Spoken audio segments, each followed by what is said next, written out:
মিঠুন চক্রবর্তীকে যারা চোর বলছেন তাদের পেটে বিদ্যা নেই। তৃণমূলের 28 টাকার পাউচ প্যাক আছে।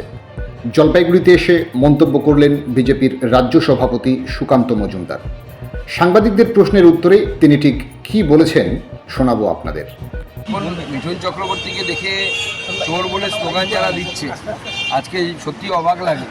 তাদের পেটে আদৌ বিদ্যা বুদ্ধি বলে কিছু আছে নাকি তৃণমূলের 28 টাকার পাউচ প্যাক আছে?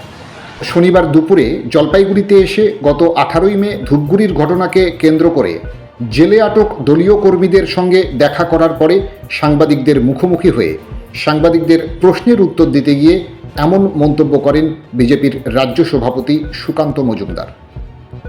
ধূপগুড়ির ঘটনাকে কেন্দ্র করে বিজেপির কর্মী সমর্থকদের গ্রেপ্তার করা হচ্ছে এবং গ্রেপ্তার করার ভয় দেখিয়ে টাকাও তোলা হচ্ছে বলে অভিযোগ করেন তিনি। মহিলাদেরকে গ্রেপ্তার করা হয়েছে এইভাবে পুলিশ প্রশাসন, বিশেষ করে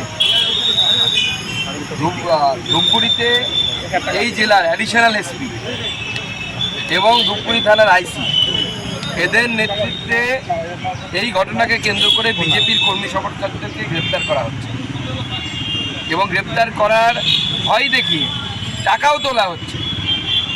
এমনি গোটা বছরে এরা বালি, মাটি, ট্রাক ধরে পয়সা কামানো এদের অভ্যেস এবং এদের বিরুদ্ধে আমরা আগামী দিনে এদের নামগুলো আমরা ডায়েরিতে লিখে রাখছি।